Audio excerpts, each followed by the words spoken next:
Hello बच्चा party. तो कैसे हो आप सभी लोग। आप सभी का स्वागत है मेरे यूट्यूब चैनल ज्ञान गंगा में। मेरा नाम है जानवी और आज मैं आप लोग को बताने वाली हूँ क्लास 7 के हिंदी बुक का चैप्टर 2 दादी माँ, इसका क्वेश्चन एंड आंसर। तो चलिए स्टार्ट करते हैं आज की वीडियो को। तो पहला क्वेश्चन है, लेखक को अपनी दादी माँ की याद के साथ साथ बचपन की और किन किन बातों की याद आ जाती है।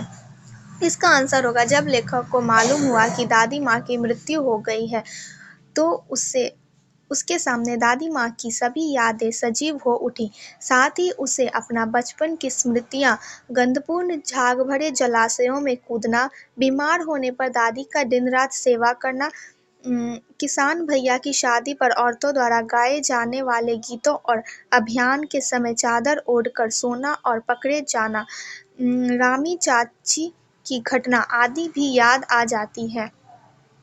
मतलब जब लेखक को खबर मिला कि उनकी दादी माँ की डेथ हो गई है तो उन्हें अपनी दादी माँ की याद के साथ साथ उन्होंने जो बचपन में मस्तियाँ सब की थी वो भी उन्हें एक एक करके याद आने लगी। हमारा सेकंड क्वेश्चन है, दादी की मृत्यु के बाद लेखक के घर की आर्थिक स्थिति खराब क्यों हो गई थी। इसका आंसर होगा, दादी की मृत्यु के बाद लेखक के घर की आर्थिक स्थिति खराब हो गई क्योंकि कपटी मित्रों एवं शुभ चिंतकों की बाढ़ आ गई। इन गलत मित्रों की संगत ने सारा धन नष्ट कर डाला। इसके अलावा दादा के श्राद्ध में भी दादी माँ के मना करने के बावजूद लेखक के पिताजी ने बेहिसाब दौलत व्यर्थ किए। यह संपत्ति घर की नहीं थी, कर्ज ले ली गई थी। दादी माँ ने मना करने के बावजूद उन्होंने नहीं माना, जिससे घर की हालत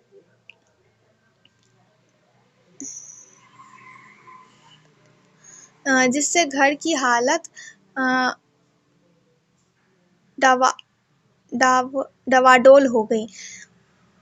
तो इसमें बताया जा रहा है कि दादाजी की जब मृत्यु हुई थी तो घर की स्थिति खराब क्यों हो गई थी।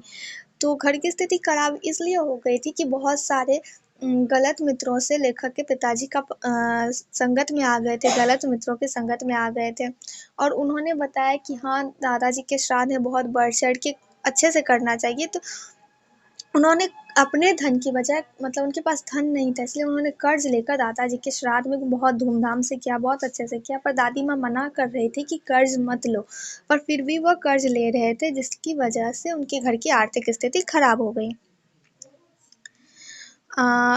तीसरा क्वेश्चन है, दादी माँ के स्वभाव का कौन सा पक्ष आपको सबसे अच्छा लगता है और क्यों। दादी माँ के स्वभाव में अनेक पक्ष थे जो हमें अच्छे लगते हैं। मसलन दादी माँ का सेवा, संरक्षणी, परोपकारी व सरस स्वभाव आदि का पक्ष हमें सबसे अच्छा लगता है, क्योंकि इन्हीं के कारण ही वे दूसरों के मन जीतने में सदा सफल रही। लेखक के बीमार होने पर दादी द्वारा उनकी सेवा करना, रामची चाची की बेटी की शादी पर उनके घर जाकर उनकी सहायता करना व पिछला बकाया ऋण माफ करना, पिताजी की आर्थिक तंगी देखकर दादी की निशानी सोने का कंगन